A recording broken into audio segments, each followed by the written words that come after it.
வேதம் சொல்லுகிறது, சிறுமைப்பட்டவன் மேல் சிந்தை உள்ளவன் பாக்கியவான். சிறுமைப்பட்ட மேல் சிந்தை உள்ளவன் யாரு?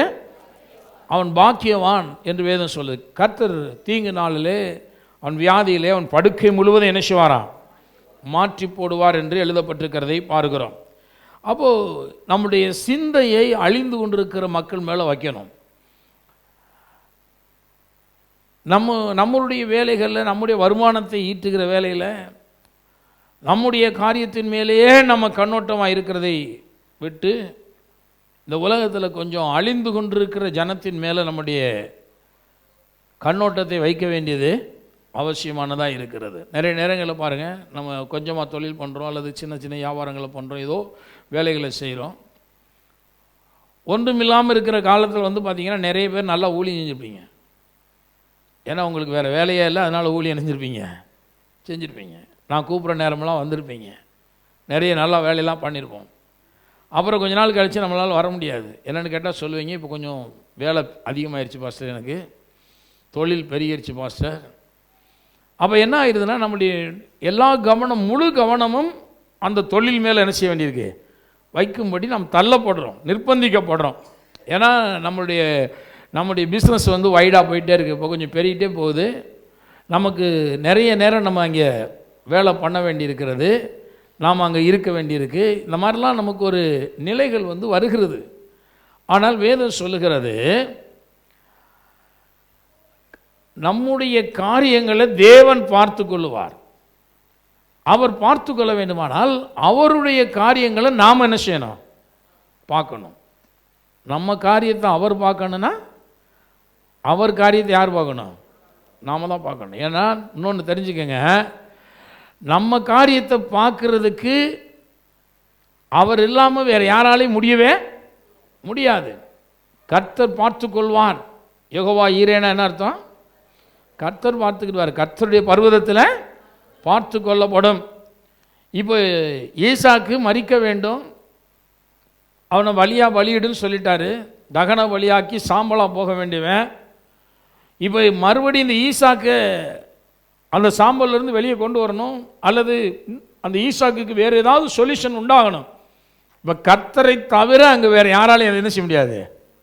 பார்த்து கொள்ளவே முடியாது. அப்போ நம்ம வாழ்க்கையிலும் கூட பாருங்கள், நம்முடைய காரியத்தை கர்த்தர் இல்லாமல் யாராலையும் பார்க்கவே முடியாது. அது அப்படியே ரிவர்ஸில் செஞ்சீங்க. நான் இல்லாமல் இந்த உலகத்தில் தேவனுடைய காரியத்தை யாரும் பார்க்கவே முடியாது. இதை நீங்கள் புரிஞ்சுக்கிறீங்களா? நான் சொல்ல, ரட்சிக்கப்பட்ட தேவனுடைய பிள்ளைகள் இல்லாமல் இந்த சுவிசேஷத்தை வேறு யாரும் என்ன செய்ய முடியாது? பார்க்க முடியாது. இந்த வேலையை பார்க்க முடியாது. இந்த வேலையை பார்க்கறதுக்கு நானும் நீங்களும் மட்டும்தான் இருக்கிறோம். இன்றைக்கி ரட்சிக்கப்படாத போய் சம்பளத்தை கொடுத்து போய் சுவிசேஷம் சொல்ல அவன் போய் சொல்ல முடியுமா?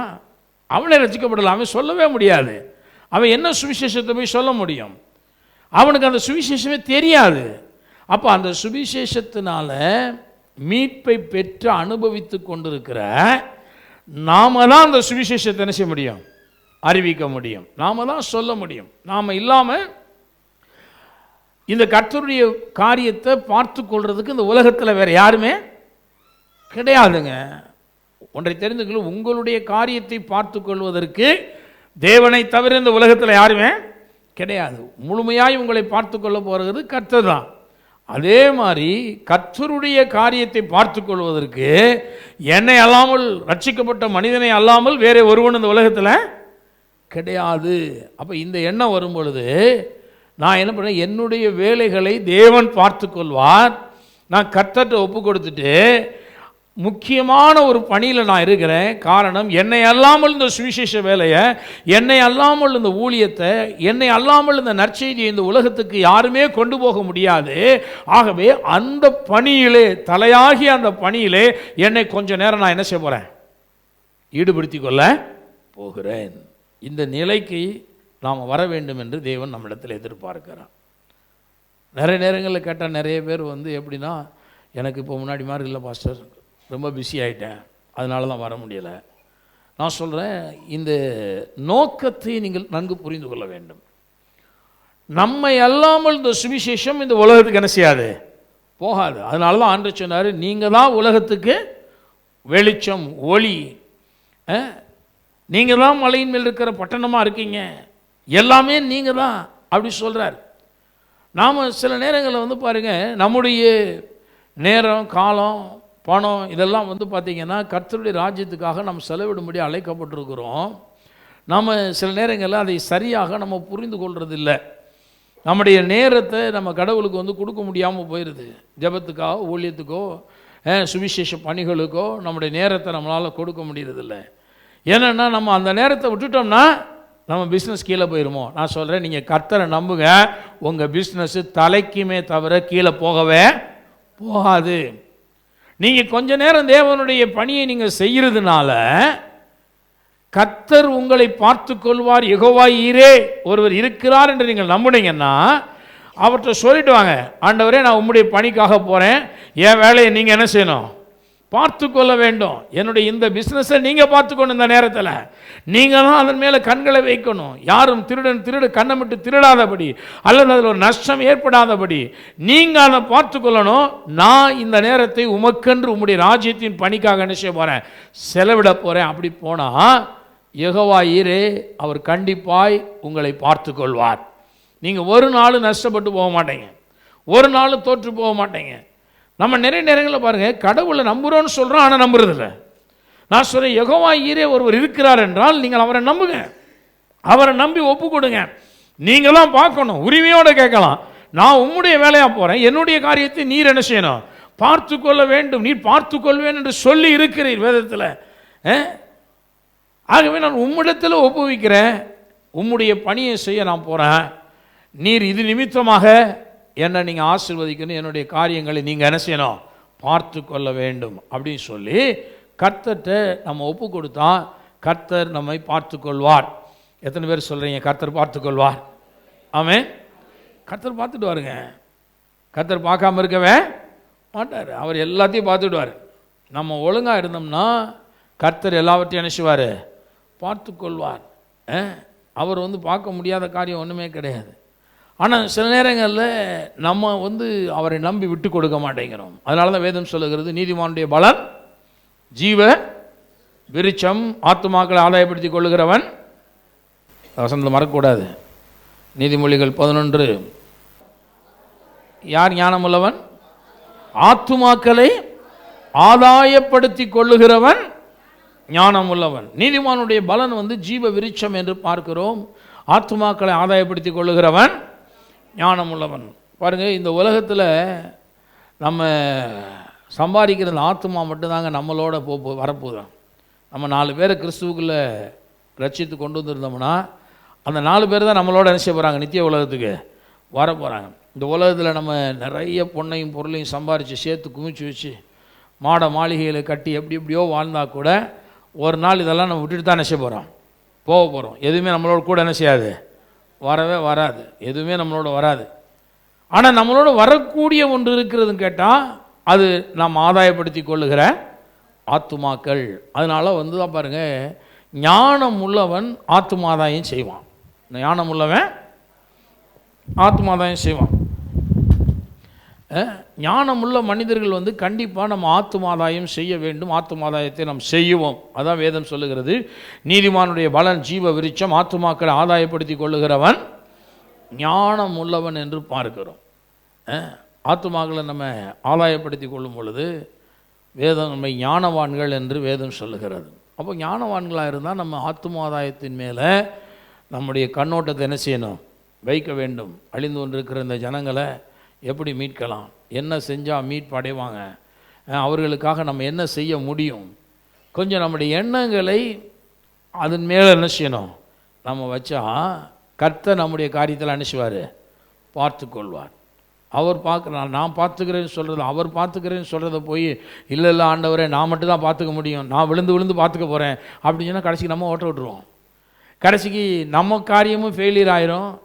அவர் நான் பார்க்குறேங்கிறேன், சரி நம்மளையா நீயே பார்த்துக்கிறியா பார்த்துக்கிறேன் ஒதுக்கிறான்னு வச்சுக்கோங்க, நம்மளே ஃபெயிலியர் ஆயிரும்.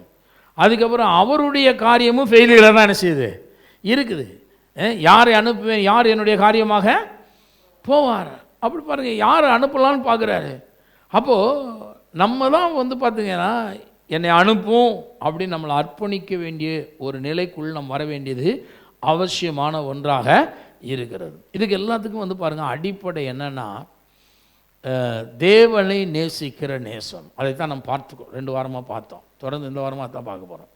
தேவனை நம்ம நேசிக்கிற அந்த அன்பு தான் அதற்கு அடிப்படையாக இருக்கிறது. ஒரு மனுஷன் வந்து தன்னையும் அல்லது தன்னிடத்தில் பணத்தையும் அவன் அதிகமாக நேசிக்கிறவனாக இருந்தால் அவனுடைய எண்ணமெல்லாம் அதை சுற்றி என்ன செஞ்சிட்ருக்கோம், ஓடிட்டே இருக்கும். என்ன பணம் சம்பாதிக்கலாம், என்ன சேர்க்கலாம், என்ன வாங்கலாம், அப்படியே 24 மணி நேரம் அதை குறித்து என்ன செய்யும், ஓடிக்கொண்டே இருக்கும். உண்மையான தேவன் பேரில் ஒரு அன்பு இருந்துச்சு அப்படின்னு சொன்னால் தேவனுடைய கற்பனைகளின் மேலே அவனுடைய எண்ணங்கள் ஓட ஆரம்பிக்கும். தேவன் என்னெல்லாம் சொல்லியிருக்காரு, எனக்கு இந்த உலகத்தில் என்னெல்லாம் செய்ய சொல்லியிருக்காரு, தேவன் சொன்னதை நான் எதையாவது செஞ்சுருக்கேன் நான் வாழ்க்கையில், எவ்வளோ காரியத்தை அவர் முதல்ல சொல்லியிருக்கிறாரு, அதெல்லாம் நம்ம கொஞ்சம் பார்க்க வேண்டியிருக்கு. அதெல்லாம் நம்ம பார்க்கும் பொழுது வந்து பார்த்திங்கன்னா நம்ம வந்து கடவுளிடத்தில் அன்பு வைக்கும் பொழுது தான் அதை பார்க்க முடியும். இப்போது கடவுளுடைய கற்பனைகள்லாம் வந்து ஒன்றும் பாரமானதே அல்லன்னு போட்டிருக்கு. அன்பு இருந்துச்சுன்னா அது ஒரு பாரமாக என்ன செய்யாது, தோன்றாது, ஈஸியாக இருக்கும். ஏன்னா இந்த அன்பு வந்து பார்த்திங்கன்னா ஒரு ஒரு ஒரு பெரிய பவருங்க, ஒரு ஆற்றல். அன்புங்கிறது வந்து ஒரு சக்தி, ஒரு ஆற்றல். அது வந்து பார்த்திங்கன்னா நமக்கு கஷ்டமாக தோன்றதெல்லாம் லெகுவாக என்ன செஞ்சிடும், மாற்றிடும். இந்த தேவ அன்பு நமக்குள்ளே இருந்துச்சுன்னா நமக்கு நம்மளால் முடியாததெல்லாம் நம்ம செய்ய ஆரம்பிப்போம். கஷ்டமாக தோன்றதெல்லாம் லெகுவாக என்ன செஞ்சிடும், மாறிவிடும். அந்த அந்த ஆற்றல் வந்து இந்த அன்புக்கு இருக்கிறது. அதனால தான் தேவன் என்ன சொல்கிறாருன்னா அந்த அன்பை பற்றி வேதம் ரொம்ப பேசுது. இப்போ ஆதாம் ஏவாளுக்கு ஒரு கற்பனையை கொடுத்தாருன்னு பார்க்குறோம், அவங்க தவறிட்டாங்க. ஏன், அவங்க தேவனிடத்தில் அன்பு கூற தவறிட்டாங்க. தேவனிடத்தில் அன்பு கூற தவறிட்டாங்க. அந்த ஃபெயிலியர் ஆஃப் த லவ் தான் அவங்க வாழ்க்கையில் ஃபெயிலியர்ஸ் என்ன செஞ்சிருச்சு, கொண்டு வந்துருச்சு. அந்த அன்பின் தோல்வி அவங்க வாழ்க்கையில் தோல்வியாக மாறிடுச்சு. ஆகவே வெற்றி என்பது அன்பினால் வரக்கூடிய ஒன்றாக இருக்கிறது. இப்போ அன்பு இருந்துச்சுன்னா அந்த கற்பனையை அவங்க மீறி இருக்கவே மாட்டாங்க. அன்பு இல்லாததுனால தான் அவங்க அந்த கற்பனையை மீறிட்டாங்க. மறுபடியும் நம்ம கடந்த வாரத்தில் வாசித்தோம், நீ ஆதியிலே கொண்டிருந்த அன்பை விட்டாய் என்று உன் பேரில் எனக்கு குறைவு உண்டு. சபைக்கு தான் எழுதுகிறாரு, எபேசு சபைக்கு அதை எழுதுகிறார். எழுதும் பொழுது ஆதியிலே நீ என்னிடத்தில் கொண்டிருந்த அன்பை விட்டாய் என்று உன் பேரில் எனக்கு குறைவு உண்டு, நீ என்ன நிலையிலிருந்து விழுந்தாய் என்பதை யோசித்து பார்த்து மனம் திரும்பு அப்படின்னு வேதம் போதிக்கிறதை பார்க்கிறோம். அப்போ நீ அப்படி மனம் திரும்பி மறுபடியும் அன்பு கூற ஆரம்பித்தால் நான் தேவனுடைய பரதீசின் மத்தியில் இருக்கக்கூடிய அந்த ஜீவ விருட்சத்தின் கனியை உனக்கு என்ன செய்வேன், நான் புசிக்க கொடுப்பேன். பாருங்க, இந்த ஜீவ விருட்சத்தின் கனியை புசிக்காததுனாலே மனிதன் மரித்தான் இல்லையா? அதுதான் அதைத்தான் நம்ம பார்த்துட்டே வரோம். இவன் வந்து நன்மை தீமை அறியத்தக்க விருட்சத்தின் கனியை புசித்ததுனாலலாம் சாகலை, ஜீவ விருட்சத்தின் கனியை புசிக்காமல் விட்டதுனால மனுஷன் செஞ்சான், செத்து போயிட்டான். அந்த ஆப்பர்ச்சுனிட்டி அவனுக்கு கிடைக்கல, மறுபடியும் அந்த கனியை பறித்து புசிக்கிறதுக்குண்டான வாய்ப்பு இல்லாமல் போயிடுச்சு, அதனால அவன் செத்தான். இப்போ பாருங்க, மறுபடியும் ஆண்டவர் என்ன சொல்றாருன்னா ஜெயம் கொள்ளுகிறவன் எவனோ அப்படின்னா என்ன அர்த்தம்னா, இந்த தோற்று பண்ணாம பாருங்க, அன்பு கூற தவறிட்டான் பாருங்க, இவன் மறுபடியும் தன்னை பலப்படுத்தி கொண்டு அவன் தேவனிடத்திலே அன்பு கூறுகிறவனாய் அவன் இருப்பானே. ஆனால் மறுபடியும் தேவன் சொல்றாரு, தேவனுடைய பரதீசின் மத்தியில் இருக்கக்கூடிய அந்த ஜீவ விருட்சத்தின் கனியை உனக்கு என்ன செய்வேன், நான் புசிக்க கொடுப்பேன் அப்படிங்கிற. மறுபடியும் இப்போ இந்த கனி ஒரு மனிதனுடைய வாழ்வை வந்து அடையும் பொழுது அவன் மறுபடியும் பாருங்க மரணத்தை காணாமல் நீடித்த நாள் இந்த உலகத்தில் என்ன செய்ய முடியும், வாழ முடியும். அப்போ ஒரு மனிதன் அன்பு கூறுகிறவனாக இருந்தால் அன்பு கூற என்னாகும் அப்படின்னா, நான் சொல்லுகிறேன், மரணம் நம்மை விட்டு விலக ஆரம்பிக்கிறது, ஜீவன் நமக்குள்ளே பெருக ஆரம்பிக்கிறது. அன்பு நம்ம அன்பிலே நிலைக்க தேவனுடைய அந்த ஜீவன் நமக்குள்ளே பெருகுகிறது. மரணம், அழிவு, வியாதிகள் நம்முடைய சரீரத்தை விட்டு என்ன செய்ய ஆரம்பிக்கும், நீங்க ஆரம்பிக்கும். அன்பு வந்து ஒரு பெரிய வல்லமை.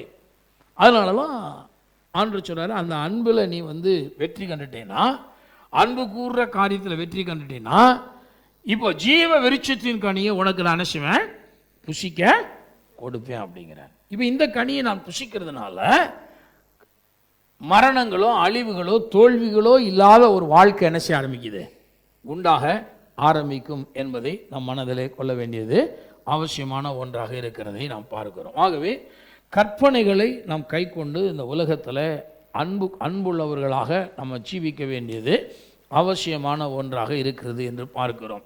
இப்போ பாருங்கள், அன்பை குறித்து சொல்லும் பொழுது யாக்கோபு 2ஆம் அதிகாரம் திருப்பிக் கொள்வோம். பாருங்கள், யாக்கோபின் புஸ்தகம் 2ஆம் அதிகாரம்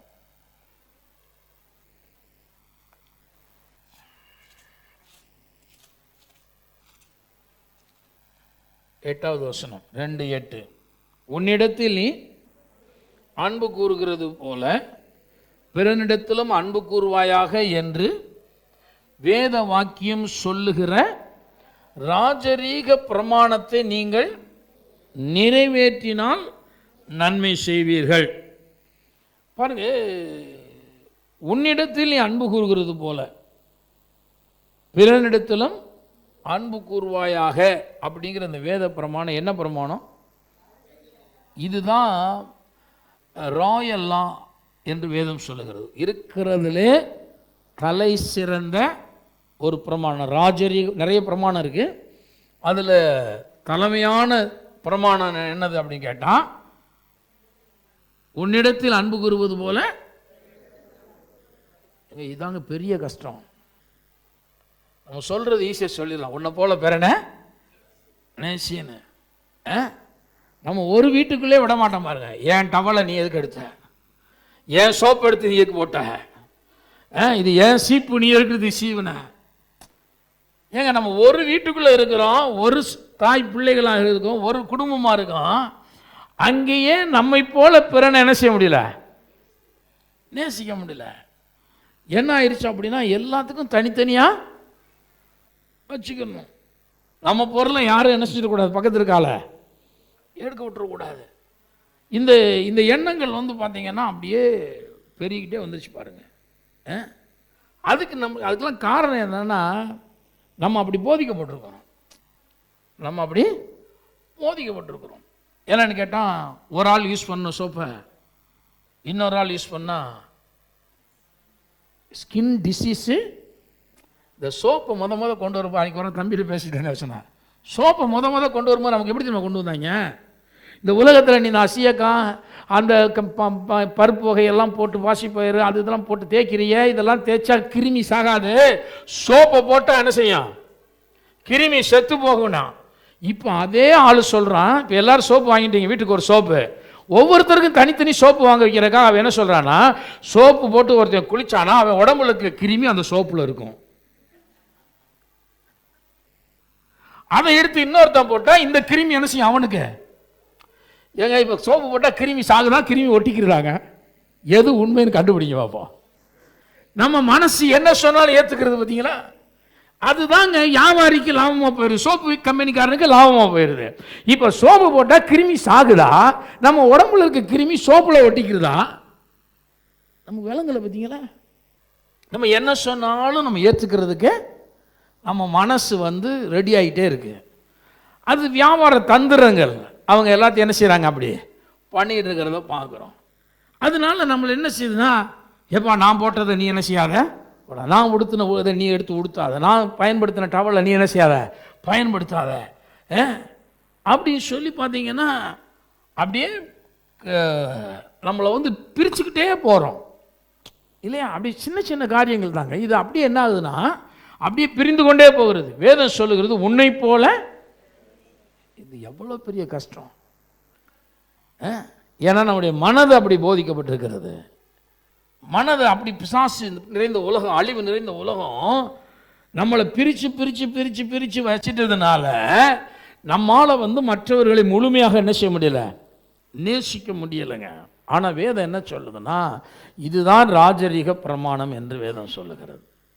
உன்னை மாதிரியே நீ மற்றவனை என்ன செய்யணும், நேசிக்கணும் அப்படின்னு வந்து வேதம் சொல்லு. உன்னிடத்தில் நீ அன்பு கூறுகிறது போல பிறனிடத்தில் அன்பு கூறுவாயாக என்று வேத வாக்கியம் சொல்லுகிற ராஜரீக பிரமாணத்தை நீங்கள் நிறைவேற்றினால் நன்மை செய்வீர்கள்.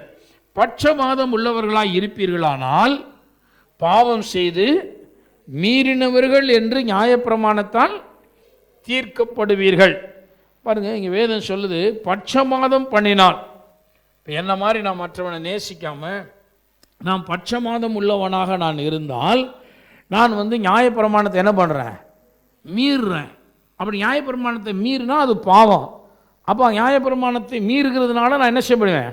தண்டிக்கப்படுவேன் அப்படின்னு சொல்லி வேதம் சொல்லுகிறேன். நியாயப்பிரமாணத்தை நான் மீறினால் நான் தண்டிக்கப்படுவேன்.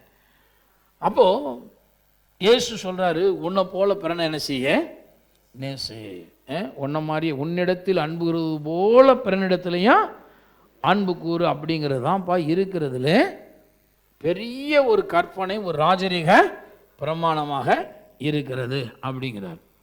இப்போ அவற்றை நான் அன்பு கூறணும் அப்படின்னா அந்த கற்பனையை நான் என்ன செய்யணும்? கை கொள்ளணும். 1 யோவான் 5:3 வாசிங்க. 1 யோவான் 5ஆம் அதிகாரம் 3வது வசனம் பாருங்க. நாம் தேவனுடைய கற்பனைகளை கை கொள்ளுவதே அவரிடத்தில் அன்பு கூறுவதாம். அவருடைய கற்பனைகள் பாரமானவைகளும் அல்ல, தேவனால் பிறப்பதெல்லாம் உலகத்தை ஜெயிக்கும். இப்போ பாருங்க, இந்த அன்பை பற்றி தான் பேசிட்டே வர்றார். அன்பு கூர்ந்து அவருடைய கற்பனைகளை நம்ம எப்படி கை கொள்ளணும்? இயேசுவானவர், 1ஆம் வசனம் பாருங்க. இயேசுவானவரே கிறிஸ்து என்று விசுவாசிக்கிற எவனும் தேவனால் பிறந்திருக்கிறான். பிறப்பித்தவரிடத்தில் அன்பு கூறுகிற எவனும் அவரால் பிறப்பிக்கப்பட்டவனிடத்திலும், பாருங்க, பிறப்பித்தவர், என்னை பிறப்பித்தவர், எனக்கு மறுவாழ்வை கொடுத்தவர் தேவன் இல்லையா? அதனால தான் நான் அவரை நேசிக்கிறேன். இப்போ பிறப்பித்தவரிடத்திலே அன்பு கூர்ந்தால், அவர் என்னை மட்டும் பிறப்பிக்கலை, நிறைய பேர் என்ன செய்திருக்கிறாரு? பிறப்பித்திருக்கிறார். நிறைய பேருக்கு மறுவாழ்வு கொடுத்துருக்கிறார், மறுபிறப்பு அனுபவத்தை கொடுத்துருக்கிறார். அப்போ என்னை மட்டும் அவர் பிறப்பிக்கலை, பக்கத்தில் இருக்கிற ஆளையும் என்ன செய்திருக்கிறாரு? பிறப்பித்திருக்கிறார். அப்போ நான் என்னையை மட்டும் நேசிக்கக்கூடாது, அல்லது நான் கர்த்தரை மட்டும் நேசிக்கக்கூடாது, கர்த்தரால் பிறப்பிக்கப்பட்டவனிடத்திலும் நான் என்ன செய்யணும்? அன்பு கூறணும். இதுதான் ஒரு முக்கியமானது. சிலர் பாருங்க, கடவுளை நேசிப்பாங்க, ஆனால் பக்கத்தில் இருக்க ஆள்கிட்ட பேசக்கூட மாட்டாங்க. நேசிக்க வேணாம், பேசவாது செய்யலாம்ல. சிலர் சொல்லுவாங்க, அவங்கள பார்த்தாவே மூஞ்சி திருப்பிட்டு போவாங்க, நான் பேச மாட்டேன், சண்டை. வேதம் சொல்லுது, நீ கடவுளை நேசிச்சின்னா அவரால் பிறப்பிக்கப்பட்டவனிடத்தில் என்ன செய்யணும்? என்ன செய்யணும்? அன்பு கூறணும். கூர்ந்து தான் ஆகணும். நீங்கள் சண்டை போட்டுக்கிட்டு நான் பேச மாட்டேன் அப்படின்னு சொல்லி மூஞ்சி தூக்கிட்டு என்ன செய்ய முடியாது. இருந்தால் நீங்கள் தேவனுடைய பிள்ளை இல்லை. இன்னும் வேதம் ரொம்ப தெளிவாக சொல்லுது, நீங்கள் அப்படி இருந்தீங்கன்னா நீங்கள் சாத்தானுடைய பிள்ளையாக இருக்கீங்கன்னு வேதம் சொல்லுது. அப்போ நம்ம என்ன செய்ய வேண்டியிருக்குன்னா, நான் கடவுளை நான் நேசிக்கிறேன் அப்படின்னா அவரால் பிறப்பிக்கப்பட்டவனிடத்தில் நான் என்ன செய்யணும்? அன்பு கூறணும். இதெல்லாம் ப்ராக்டிஸ் பண்ணணும். நான் அவங்கள நேசிக்கணும். வேதம் சொல்லுகிறது. அடுத்த வருஷம் பாருங்க, நாம் தேவனிடத்தில் அன்பு கூர்ந்து அவருடைய கற்பனை கை கொள்ளும் போது தேவனுடைய பிள்ளைகளிடத்தில் அன்பு கூறுகிறோம் என்று அறிந்து கொள்கிறோம். பாருங்க, தேவனிடத்தில் அன்பு கூறுற மனுஷன் என்ன பண்ணா? அவருடைய கற்பனைகள் என்ன செய்யறான்? அவர் கற்பனை என்ன சொல்லுது? பிறப்பித்த தேவனிடத்தில் அன்பு கூர்ந்தீங்கன்னா அந்த அவரால் பிறப்பிக்கப்பட்டவனிடத்தில் என்ன செய்யணும்? அன்பு கூறணும். சரி, இப்போ நான் அந்த கற்பனையை நான் கை கொள்கிறேன் அப்படின்னு சொல்லி நான் கை கொள்ளும் பொழுது தேவனுடைய பிள்ளைகளிடத்தில் நம்ம அன்பு கூறுகிறவர்களாக இருக்கிறோம் என்று அறிந்திருக்கிறோம். அப்போ தேவனுடைய பிள்ளைகள் ஒருவரை ஒருவர் நம்ம கண்டிப்பாக என்ன செய்யணும்? நேசிக்கணும். ஒருவரிடத்தில் ஒருவர் அன்பாக என்ன செய்யணும்? இருக்க வேண்டும். யாரையும் பகைக்கக்கூடாது, யாரையும் வெறுக்கக்கூடாது, யாரையும் கீழானவர்களாக நம்ம புறம்பே தள்ளப்பட்டவர்களாக நம்ம என்னவே கூடாது. எல்லாரையும் நம்ம என்ன செய்யணும்? நேசிக்கிறோம். 3ஆம் வசனம், நாம் தேவனுடைய கற்பனைகளை கை கொள்ளுவதே அவரிடத்தில். அப்போ அன்பு கூறுறது, அன்பு கூறுனா என்னன்னா கற்பனைகளை கை கொள்றதா அன்பு கூறுதல். அன்பு கூறுதல்னா ஏதோ ஆண்டவரை பாட்டு பாடிட்டு போயிடுறது இல்லை. தனிப்பட்ட ரீதியில் நான் கடவுள்கிட்ட உபவாசம் போட்டு ஜெபம் பண்ணுறேன், நான் நல்லா அவரை நல்லா ஸ்தோத்திரம் பண்ணுறேன் அப்படின்னு அதோட போயிடுறது இல்லை. அன்பு கூறுறதுனா என்ன அப்படின்னா அவருடைய கற்பனைகளை கை கொள்ளுவதுதான் அன்பு கூறுறது. அவருடைய கற்பனை என்ன சொல்லுதோ அதன்படிலாம் செஞ்சேன்னா நான் தேவன்ட்ட என்ன பண்ணுறேன்? அன்பு கூறேன். இது அன்பு கூறுறதுன்னா அவரை பார்த்து அன்பு கூறுவேன்னு அப்படின்னு பாட்டு பாடுறது இல்லை. அன்பு கூறுறதுன்னா கிரியை நடப்பித்தல். ஏதாவது சொல்ல, அன்பு கூறுவது என்றால் கிரியை நடப்பித்தல். சிலருக்கு அன்பு போடுறா அன்பே ஆறுயிரேன்னு கொஞ்சிட்டு போகிறதுன்னு நினைக்கிறாங்க. இல்லை, கடவுளை பார்த்து தோத்திர ஆண்டவரே நம்ம ரொம்ப நேசிக்கிறேன், I love you lord, good morning holy spirit, I love you holy spirit அப்படி சொல்லிட்டு போயிருதுன்னு நினைக்கிறாங்க. நான் சொல்கிறேன் இல்லை, அது அல்ல.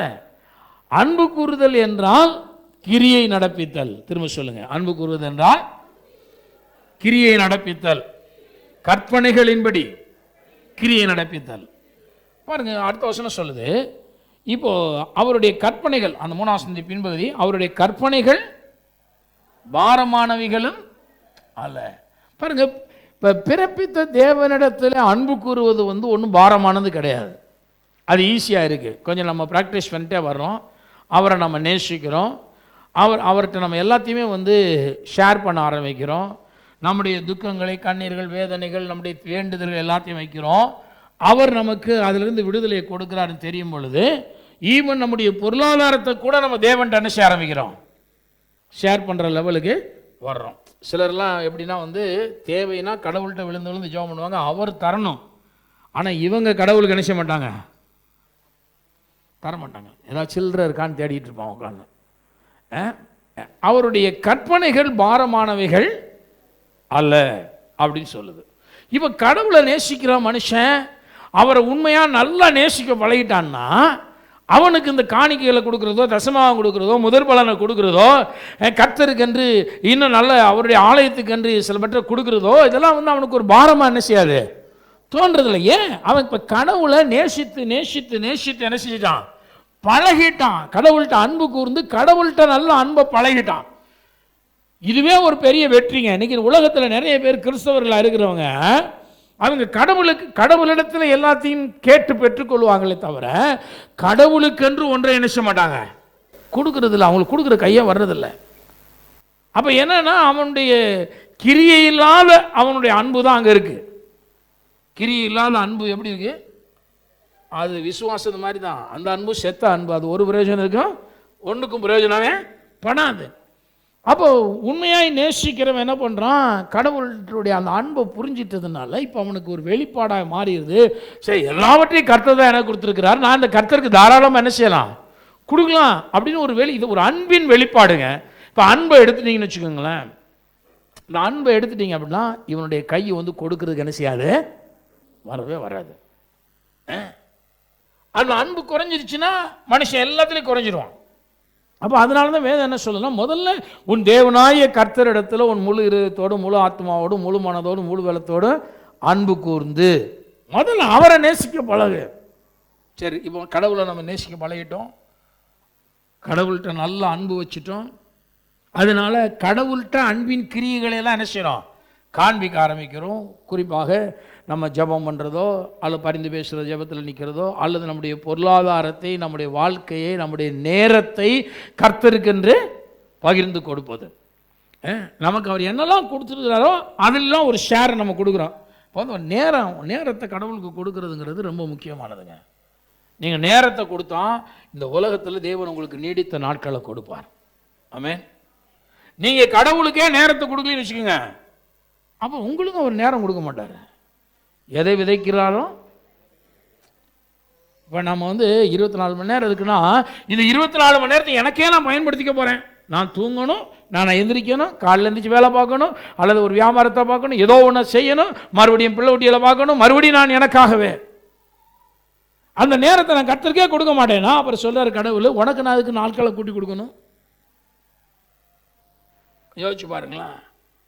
அப்போ நான் என்னுடைய 24 மணி நேரம் கடவுள் எனக்கு கொடுத்துருக்காருன்னா, ஒரு நாளில் அதில் கொஞ்சம் நேரத்தையாவது நான் தேவனுக்கு என்று நினைச்ச போகிறேன், கொடுக்க போகிறேன். இந்த உலகத்தில் கர்த்தரை மகிமைப்படுத்தும்படி கொடுக்க போகிறேன், அல்லது கர்த்தருக்கு என்று ஊழியம் செய்யும்படி என்னை எதற்காக அழைத்தாரோ, எதற்காக என்னை ஆசீர்வதித்து உலகத்தில் வெளிச்சமாய் தேவன் வச்சிருக்கிறாரோ அந்த நோக்கம் நிறைவேறும்படியாக கொஞ்ச நேரத்தையாவது நான் பயன்படுத்த போகிறேன் அப்படின்னு ஒரு மனுஷன் கடவுளுக்கு நேரத்தை கொடுத்தா, நான் சொல்கிறேன், அநேக நாட்களை தேவன் உங்களுக்கு கூட்டி கொடுப்பார். ஆமென். நீங்கள் இந்த பூமியில் நீடித்து வாழ்ந்திருப்பீர்கள். தேவனுடைய நோக்கத்துக்காக வாழுகிற மனுஷன் ரொம்ப நாளைக்கு இந்த உலகத்தில் இருப்பான். அவன் சரியாக அதை புரிந்து கொள்வானே, ஆனால் அவன் விசுவாசிக்கும் பொழுது அவன் ரொம்ப நாட்கள் இந்த உலகத்தில் அவன் வாழ முடியும். கர்த்தர் அதை நீட்டித்து கொடுக்க வல்லவராக இருக்கிறார். இப்போ வேதம் சொல்லுகிற அவருடைய கற்பனைகள் பாரமானவைகளும் அல்ல. அடுத்த என்ன சொல்லு பாருங்க, வாசிங்க. தேவனால் பிறப்பதெல்லாம், அப்போ என்ன அர்த்தம்னா, நான் இந்த கற்பனைகளின் படி எல்லாம் நான் செய்வேன். எத்தனை பேர் அப்படி விசுவாசிக்கிறீங்க? நான் தேவனால் பிறந்திருக்கேன், என்னால் தேவனுடைய கற்பனைகளின்படி எல்லாம் செய்து நான் ஜெயிப்பேன். ஆமென். கரங்களை தட்டி தேவனை சோதரிப்போம். அதை பார்க்கறதுக்கு சில நேரம் ரொம்ப கடினமாக தெரியலாம். அப்படியேப்பா தானே ரொம்ப கஷ்டமான கற்பனையாக தெரியுது. நான் சொல்கிறேன், அது ஒன்றும் அது பாரமானதே இல்லைங்க. நீங்கள் தேவனிடத்தில் அன்பு கூற இந்த அன்புக்குள்ள ஒரு வலிமை இருக்கிறது, ஒரு வல்லமை இருக்கிறது. இது என்ன பண்ணுன்னா, இந்த கற்பனைகள் எல்லாவற்றையும் நிறைவேற்றுகிற ஆற்றலாக மாறுகிறது. கடவுளுடைய அவர் சொல்லியிருக்காரு, அந்த எல்லா வேலைகளையும் செய்யக்கூடிய ஒரு ஆற்றலாக இந்த அன்பு என்ன செய்கிறது, மாறுகிறது. அப்போ அதனால தான் பாருங்கள், இந்த அன்பில் நம்ம வளரணும், அன்பின் ஆவியில் நிறையணும், இதெல்லாம் பண்ணணும். இன்னும் பாருங்கள், ஒரு வசனத்தை வாசிக்கலாம் பாருங்கள். மத்தேயு சுவிசேஷம் 19ஆம் அதிகாரத்துக்கு வருவோம் பாருங்கள். மத்தேயு 19:18 முதல். மத்தேயு சுவிசேஷம் 19ஆம் அதிகாரம். அவன் அவரை நோக்கி எவைகளை என்று கேட்டான். இயேசுட்ட ஒருத்தன் வர்றான், அவன் நித்திய ஜீவனை சுதந்திரிக்கிறதுக்கு நான் என்ன செய்யணும் அப்படி கேட்குறான். அதற்கு ஆண்டவர் அவனை நோக்கி கற்பனைகளை கை கொள்ளணும் பதில் சொல்கிறாரு. அவன் எவைகள் அப்படின்னு கேட்குறான். கேட்ட உடனே இயேசு சில கற்பனைகளை பற்றி சொல்கிறார்.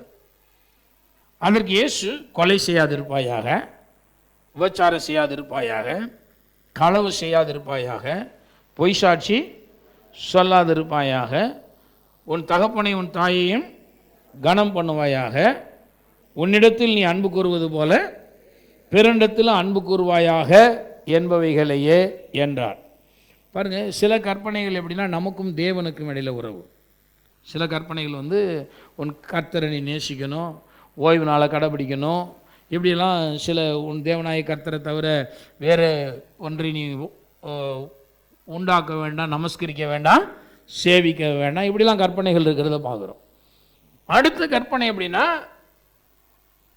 நம்மை போல தேவனால் சிருஷ்டிக்கப்பட்டிருக்கிற மனிதர்களோடு தொடர்புடையதாக இருக்கு. இப்போ பாருங்க, கொலை செய்யாதிருப்பாயாகனா அது அடுத்த ஆளோட தொடர்பு உள்ளது. விபச்சாரம் செய்யாதிருப்பாயாகனா அது அடுத்த ஆளோட தொடர்புள்ள உள்ளது. களவு செய்யாதிருப்பாயாகனா மற்றவனுடைய என்ன செய்யாத நீ எடுத்துக்காதன்னு வேதம் சொல்லுது.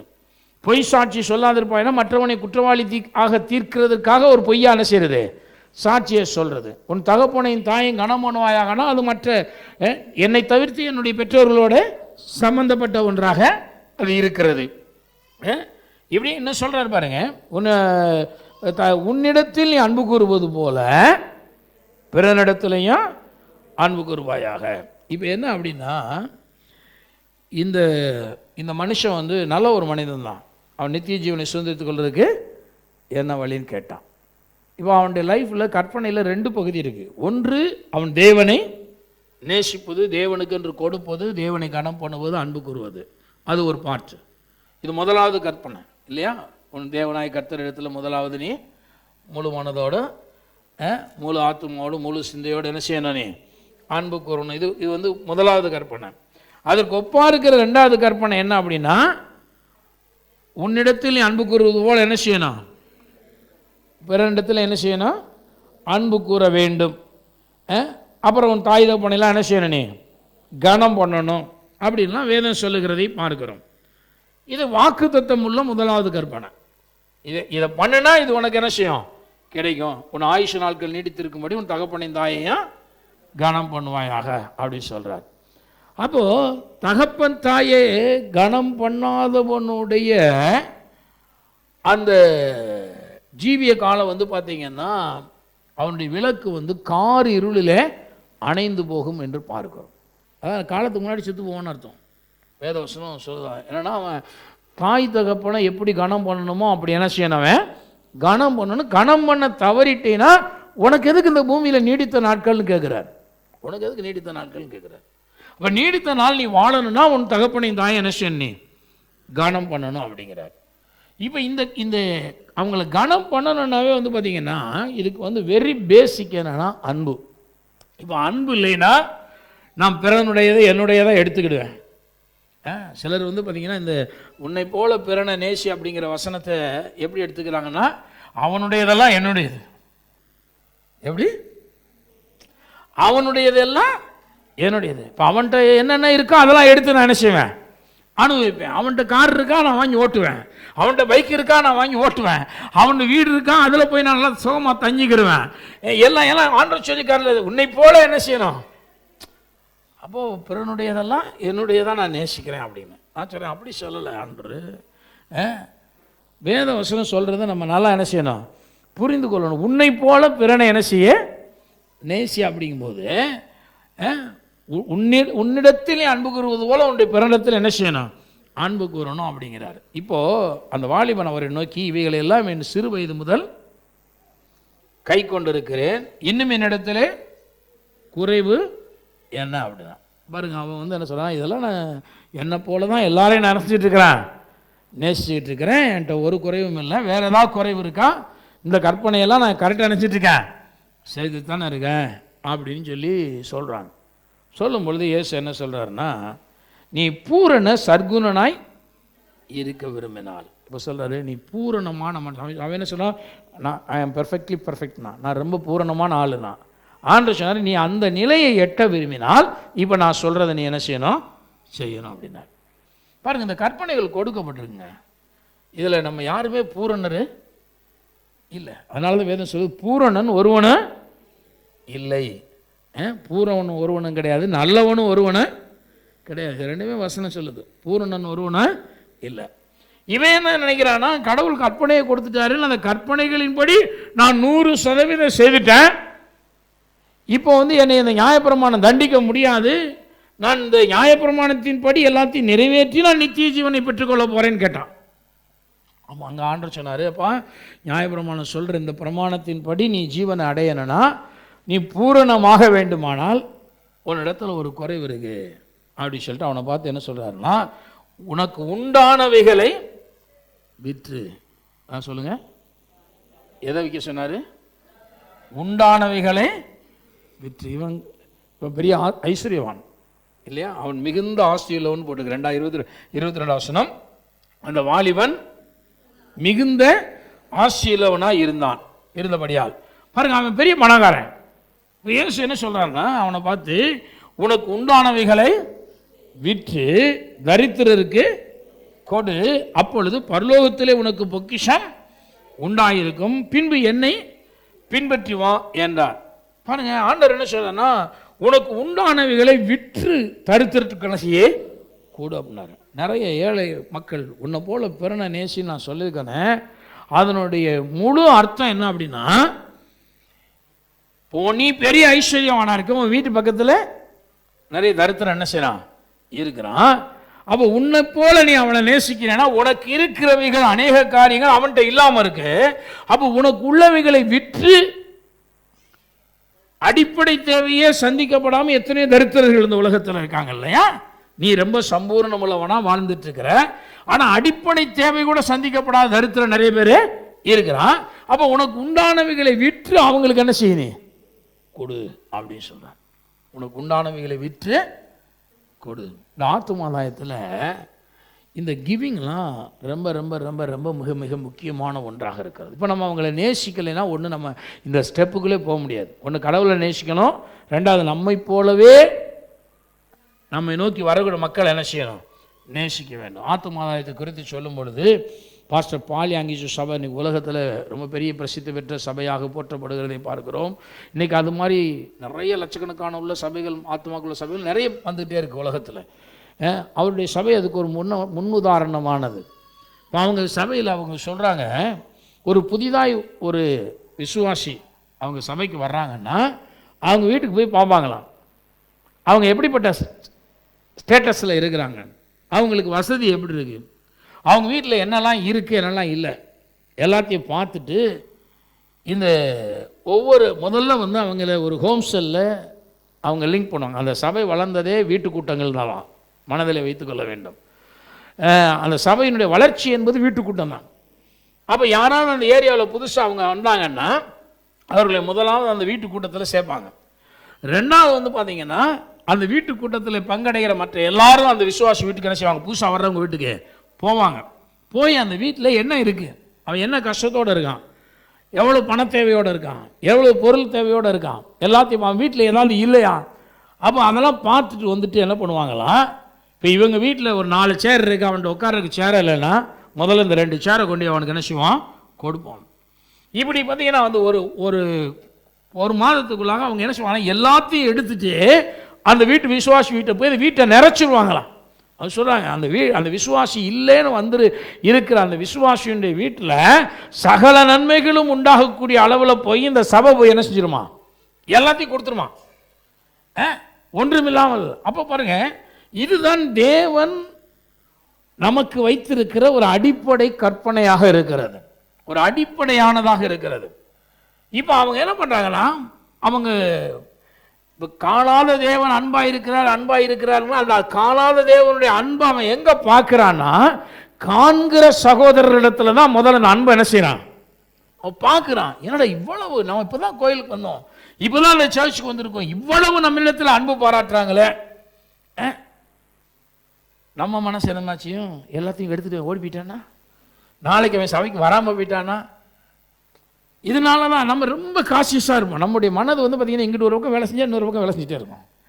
நம்ம அதனால் இவன் கொஞ்சம் நாளைக்கு வரட்டும், இவன் எவ்வளோ நாள் வர்றான், எப்படி ஞானசானம் எடுக்கிறானான்னு பார்ப்போம், அப்புறம் அவன் பரிசுத்தமாக ஜீவிக்கிறானான்னு பார்ப்போம். அதுக்குள்ளே அவன் மண்டையே போட்டுருவான். நம்ம புத்தியெல்லாம் வந்து பார்த்திங்கன்னா அப்படியே நெகட்டிவாகவே போயிட்டுருக்கு.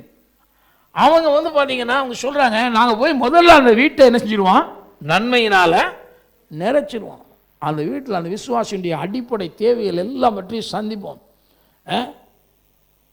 ஒரு கேஸ் கனெக்ஷன் இருக்குது ஸ்டவ் இல்லை அப்படின்னா உடனே அவனுக்கு அந்த கேஸ் கனெக்ஷன் வாங்கி கொடுத்து எனக்கு சம்பளம் வாங்கி கொடுப்போம்.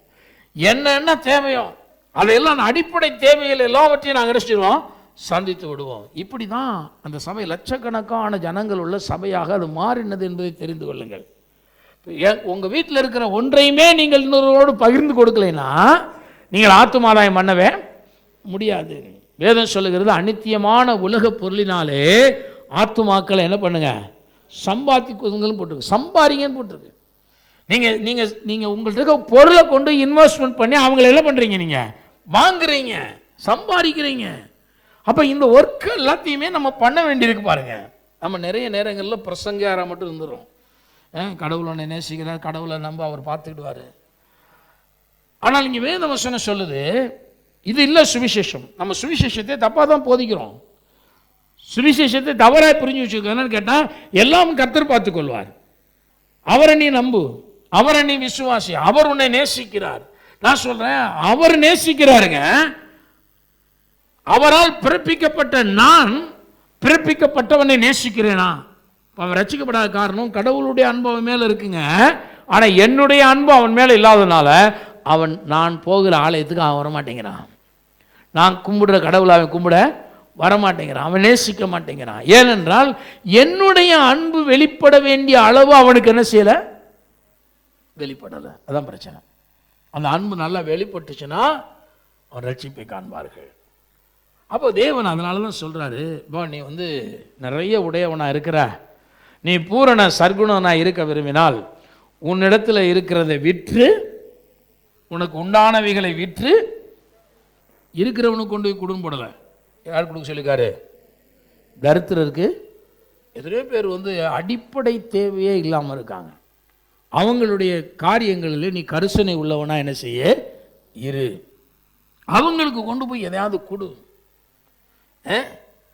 அப்படி கொடுக்கும் பொழுது உனக்கு பரலோகத்திலே உனக்கு பொக்கிஷம் உண்டாயிருக்கும். நான் சொல்ல, ஒரு தரித்திரனுடைய வீட்டில் கொண்டு போய் நீங்கள் ஒன்று கொடுத்தீங்கன்னா நீங்கள் பரலோக வங்கியில் என்ன பண்ணுறீங்க, டெபாசிட் பண்ணுறீங்க. நீங்கள் அங்கே போகும்பொழுது தேவன் நிச்சயமாகவே அதை உங்களுக்கு திரும்ப தருவார். வேதம் சொல்லுகிறது, பரலோகத்திலே உனக்கு பொக்கிஷம் உண்டாயிருக்கும், பின்பு நீ என்னை பின்பற்றி வா அப்படிங்கிறார். நீ இந்த கிரியெல்லாம் செய்துட்டு நீ என்னுடைய ஃபாலோவர்ஸாக மாறு அப்படிங்கிறார். என்னை நீ என்ன செய், பின்பற்றி வா அப்படிங்கிறார். உனக்கு உண்டாயிருக்கிறவங்களை வந்து விற்று நீ தரித்திரம் கூட, அதுக்கப்புறம் நீ என்னை என்ன செய், பின்பற்றி வானா. அந்த வாலிபன் மிகுந்த ஆசையுள்ளவனாய் இருந்தபடினாலே இந்த வார்த்தையை கேட்ட பொழுது துக்கம் அடைந்தவனாய் போய்விட்டான். அவனுக்கு இந்த வார்த்தையை கேட்ட உடனே ரொம்ப துக்கம். பாருங்க, நிறைய நேரங்களில் இந்த கொடுத்தலை குறித்து ரொம்ப அழுத்தி பிரசங்கம் பண்ணும்போது சிலர் அப்படியே சைலண்ட்டாக மாறிடும். ஏன்னா நமக்கு அந்த கொடுக்கக்கூடிய எண்ணம் இருக்காது, கொடுக்குற அளவுக்கு விசுவாசம் இருக்காது. அப்போ கொடுங்க, விற்றுலாம் கொடுங்க அப்படிலாம் வந்து நம்ம பிரசங்கம் பண்ணால் அப்படியே சைலண்ட் ஆயிடும், மயான அமைதியாக இருக்கும். அங்கே அலலியா வராது, சோத்திரம் வராது, கைதட்டுதல் வராது, ஒன்றும் என்ன செய்யாது, வராது. ஏன்னா நம்ம அன்பு இவ்வளோதாங்க. அதை வச்சே புரிஞ்சுக்கலாம் நம்ம எந்த அளவு கடவுளை நேசிக்கிறோம், எந்த அளவு கடவுளை நேசிக்கிறோம். இப்போ இயேசு தான் பிரசங்கம் பண்ணியிருக்காரு, விற்று தரித்திரனுக்கு கொடு, விற்று கொடு அப்படிங்கிற பிரசங்கத்தை இயேசு தான் வைக்கிறார். இவன் வந்து பெரிய ஆசீர்வாதம் இருந்தபடினால துக்கம் அடைந்தான் நினச்சிட்டான், போயிட்டான். இப்போ ஆண்டவர் ஒரு விளக்கு வேறு சொல்கிறார் பாருங்க. ஐஸ்வர்யவான் தேவனுடைய ராஜ்யத்தில் பிரவேசிப்பதை பார்க்கலாம், ஒட்டகமானது ஊசியின் காதில் நுழைவது எளிதாக இருக்கும் என்று உங்களுக்கு சொல்லுகிறேன் அப்படின்னு சொல்லி கேட்குறார். ஐஸ்வர்யவான் பரவராஜ்யத்தில் பிரவேசிப்பது அரிது என்று மெய்யாகவே உங்களுக்கு சொல்கிறேன் அப்படிங்கிறார். அப்போ என்ன அர்த்தம் அப்படின்னா, இவனுக்கு நிறைய ஐஸ்வர்யம் இருந்துச்சு, இவன் யாருக்குமே என்ன செய்யலை, கொடுக்கலை. இவனை சுற்றி நிறைய தரித்திரர்கள் இருந்தாங்க, இவன் நேசிக்கப்பட வேண்டிய மனிதர்கள் அருகிலேயே இருக்காங்க, ஆனால் ஒரு மனுஷனுக்கு இவன் என்ன செய்யலை, கொடுக்கல. அதனால தான் ஆண்டவர் சொல்றாரு, அந்த எத்தனையோ தரித்திரன் அவனை சுற்றி இருக்கிறாங்க, அவனுக்கு கொண்டு ஏதாவது கொடுன்னு சொன்ன உடனே இவன் ரொம்ப துக்கமடைந்தவன் நினைச்சிட்டான், போயிட்டான். ஆகவே ஐஸ்வர்யவான் தேவனுடைய ராஜ்யத்தில் பிரவேசிப்பது அரிதாக இருக்கிறதுன்னு சொன்னார். அவனா என்ன அர்த்தம்னா, நிறைய பேர் பணம் பெருகின உடனே அந்த தேவனுடைய ராஜ்யத்தில் பிரவேசிக்கிற சிலாக்கியத்தையே இழக்க ஆரம்பிக்கிறார்கள். இங்கே தான் நம்ம ரொம்ப பேலன்ஸ் பண்ண வேண்டியிருக்கு. இங்கே தான் ஒரு பேலன்ஸ் கிறிஸ்டியன் லைஃப் வர வேண்டியிருக்கு. ஒன்றும் இல்லாமல் இருக்கிறான், ஒரு மனிதனை தேவன் தெரிந்தெடுத்து மிகவும் ஆசீர்வதிக்கிறாரு. அப்படி ஆசீர்வதிக்கும் பொழுது அவர் என்ன நினைக்கிறாருன்னா, உன் அருகில் இருக்கிற தரித்திரனெல்லாம் கொஞ்சம் என்ன செய்யணும் எண்ணிப்பார், அவங்களுக்கெல்லாம் அவ்வப்பொழுது அவங்க தரித்திரம் நீங்கும்படி என்ன செய்யணும், நீ உதவி செஞ்சால் பரலோகத்தில் உனக்கு பொக்கிஷம் உண்டாயிருக்கும், கண்டிப்பாக நீ அங்கே போய் என்ன செய்யலாம், அதை வித்ட்ரா பண்ணிக்கலாம், வாங்கிக்கலாம், தேவன் உனக்கு அதை தருவார், அங்கே ஒரு பொக்கிஷம் உண்டாயிருக்கும் அப்படிங்கிறார். ஆனால் இந்த மனுஷன் என்ன பண்ணான்னா, அந்த கொடுத்தலை பற்றி பேசின உடனே முதல்ல இவன் சொன்னான் பாருங்க, நான் எல்லாத்தையும் வந்து என்ன செஞ்சுட்டு இருக்கிறேன், சிறு வயது முதல் கை கொண்டிருக்கிறேன் அப்படின்னா. என்ன அப்படின்னா, இவன் என்ன நினைச்சான்னா, நான் யாரையும் கொல்லலை, நான் விபச்சாரமாக பண்ணாத பிறனுடைய மனைவியாவது வீட்டையாவது நிலங்களையாவது நான் என்ன செய்யலை, எடுத்துக்கொள்ளலை. அதாவது என்னென்னா, இவன் ஒரு ஸ்டேட்டஸ்க்கு வந்திருக்கான் அப்படின்னா, அடுத்தவனுடையதை நான் என்ன செய்ய மாட்டேன், எடுத்துக்கொள்ள மாட்டேன். எனக்கு கடவுள் நிறைய கொடுத்துருக்கிறாரு, நான் அடுத்தவன் என்ன செய்ய மாட்டேன், திருட மாட்டேன், அடுத்தவனுடையதை என்னுடையதை என்ன செய்ய மாட்டேன், மாற்றிக்கொள்ள மாட்டேன். அதில் கரெக்டாக வந்திருக்கிறான். அதில் வந்ததே இவன் ரொம்ப பெருசு நினச்சிட்டான். இன்றைக்கி நம்ம கிறிஸ்தவ ஜீவன்லாம் அப்படி தாங்க. நான் முன்னாடி திருடனாக இருந்தேன், இப்போ திருடுறது இல்லை. நான் பொய் சொல்லிட்டு இருந்தேன், இப்போ பொய் சொல்கிறது இல்லை. நான் வந்து உபச்சாரம் வேசித்தனம் களவு கொள்ளை இந்த மாதிரி அடுத்தவனுடையதை எடுத்துக்கொள்றது இச்சிக்கிறது அதெல்லாம் என்ன செய்ய மாட்டான், செய்ய மாட்டேன்னு நம்ம என்ன நினச்சிக்கிறோம், நம்ம தான் ரொம்ப பெரிய கிறிஸ்தவர்கள் என்று எண்ணிக்கொள்கிறோம். இவன் அப்படி தான் நினச்சான், நான் வந்து எதையுமே எடுத்துக்கொள்ள மாட்டேன், எனக்குரியதான் நான் எனக்கு வச்சுக்கிறேன், அடுத்தவங்களுடையது எதையும் நினச்ச மாட்டேன், நான் அபகரித்து கொள்ள மாட்டேன் அப்படின்னா. ஆண்டவர் என்ன சொன்னான்னா, உன்கிட்ட நிறைய இருக்குது, உன்னை சுற்றிலும் நிறைய தரித்திரர்கள் என்ன செய்கிறாங்க இருக்கிறாங்க, உன்னுடைய இதை விற்று கொண்டு போய் அவங்களுக்கு கொஞ்சம் என்ன செய்ய கூடு அப்படின்னாரு. உன்கிட்ட நிறைய உண்டாயிருக்குல்ல, உனக்கு உண்டானவைகளை விற்று அப்படிங்கிறார். உனக்கு உண்டாயிருக்க நிறைய காரியங்கள் உருவாயிட்டு அவைகளை விற்று தரித்திரனுக்கு என்ன செய்ய கொஞ்சம் கொடுனாரு. உடனே இவன் கடவுளை விட்டே போயிட்டான். அவன் வந்து துக்க முகமாய் அவன் போயிட்டான்னு போட்டிருக்கு. அப்போது வந்து பாருங்கள், நம்ம வந்து மற்றவர்களுக்கு பகிர்ந்து கொடுப்பது அப்படிங்கிறது வந்து பார்த்திங்கன்னா, அன்பினுடைய உச்சம் அப்படிங்கிறது என்னென்னா, என்னுடையதை பிறனுக்கு கொடுப்பது. எல்லாம் சொல்ல, அன்பினுடைய உச்சம் என்பது என்னிடத்தில் உள்ளவைகளை பிறனுக்கு கொடுப்பது. சொல்லுங்க பாருங்க, எனக்கு இது என்னுடையது அப்படின்னு நம்ம ஓன் பண்ணி வச்சுருக்கோம் பார்த்தீங்களா. இது அன்பினுடைய ஒரு உச்சகட்டத்துக்கு நம்ம கடந்து போகும்பொழுது தான் என்னுடையதை எடுத்து நான் பிறனுக்கு என்ன செய்ய போகிறேன், கொடுக்க போகிறேன். தேவையுள்ள மனுஷனுக்கு என்ன செய்ய போகிறேன், கொடுக்க போகிறேன். குறைவுள்ள மனுஷனுக்கு நான் கொடுக்க போகிறேன். தேவனுக்கு என்று நான் கொடுக்க போகிறேன். இது அன்பினுடைய உச்சகட்டத்தில் ஒரு உச்சகட்டமான ஒரு அன்பு தாங்க. அப்படிப்பட்ட காரியத்தை வந்து செய்யும்படி நம்மளை தூண்டக்கூடிய ஒன்றாக இருக்கிறது. 1 தீமோத்தேயுவின் புத்தகத்தில் வாசிக்கிறோம். 1 அதிகாரம் 5ஆம் வசனம் பாருங்கள். 1 தீமோத்தேயு 1 அதிகாரம் 5ஆம் வசனம். கற்பனையின் பொருள் என்னவெனில், சுத்தமான இருதயத்திலும் நல் மனசாட்சியிலும் மாயமற்ற விசுவாசத்திலும் பிறக்கும் அன்பே. இப்போ நான் இப்படி படிக்கிறேன், கற்பனையின் பொருள் அன்பே. முன்னாடி உள்ள வசனத்துக்கு கீழே இடையில கொஞ்சம் விளக்கமெல்லாம் சொல்லியிருக்கு. கற்பனையின் பொருள் என்னவெனில், என்னது? அன்பு தான் கற்பனை. கற்பனையினுடைய பொருள் இந்த அன்புக்குள்ளே தான் நீ அதை செய், இதை செய், அங்கே கொடு, விற்று கொடு, தாராளமாக இரு, இப்படிலாம் சொல்கிறது எல்லாமே எப்படின்னா இந்த அன்புக்கு உள்ள அடங்கின காரியங்கள். இப்போ அன்பு இல்லைன்னா இந்த கற்பனை எதையுமே நம்ம என்ன செய்ய முடியாது, செய்யவே முடியாது, செய்யவே முடியாது. அன்பு இல்லைன்னா செய்யவே முடியாது. இங்கே பார்க்குறோம் நல்ல கற்பனையின் பொருள் என்னன்னா அன்பு தான். அப்போ முழு வேதாகமத்திலையும் நீங்கள் ஏகப்பட்ட கற்பனைகளை பார்க்கலாம். அதனுடைய சாராம்சம் என்ன அப்படின்னு கேட்டால் என்னது? அன்பு தான். அப்போ அன்பின் அடிப்படையில் தான் எல்லா இயக்கங்களுமே இருக்கிறது என்பதை நாம் புரிந்து கொள்ள வேண்டியது அவசியமானதாக இருக்கிறது. இப்போ பாருங்கள், அப்போஸ்தலர் 2 அதிகாரம் 44 வசனம் பாருங்கள். அப்போஸ்தலர் 2ஆம் அதிகாரம் 44 பாருங்க. விசுவாசிகள் எல்லாரும் ஒருமித்து இருந்து சகலத்தையும் பொதுவாய் வைத்து அனுபவித்தார்கள். காணியாட்சிகளையும் ஆஸ்திகளையும் வாசிங்க, சதமா வாசிங்க, என்ன போட்டிருக்கு? விற்று. எதை விற்று? காணியாட்சிகளையும் ஆஸ்திகளையும் விற்று ஒவ்வொருவனுக்கும் தேவையானதற்கு தக்கதாக அவைகளில் எல்லாருக்கும் பகிர்ந்து கொடுத்தார்கள். பாருங்க, இந்த பகிர்வு புதிய ஏற்பாட்டு சபையில் ஆரம்பமாகுது. இதுதான் யாங்கிஷு சொல்றாரு, எங்க சபையில் இதைத்தான் நாங்கள் பிராக்டிஸ் பண்றோம் அப்படிங்கிறார். இந்த பகிர்ந்து கொடுத்தல். ஒருத்தன் வர்றான், கடவுள்கிட்ட வர்றான் அப்படின்னா அவனுக்கு என்ன செய்ய வேண்டும்? நம்மிடத்தில் உள்ளதை பகிர்ந்து கொடுக்கணும். இந்த பிராக்டிஸ் பண்ணிட்டோம்னா நம்ம ஒன்றும் பாருங்க, ஆத்மாதாயம் பண்ணுறதெல்லாம் ஒன்றும் பெரிய கஷ்டமே கிடையாதுங்க. நம்ம பாருங்க, நிறைய நேரங்கள் பிரச்சனை என்னென்னா எதையுமே விட்டு கொடுக்க மாட்டோம்.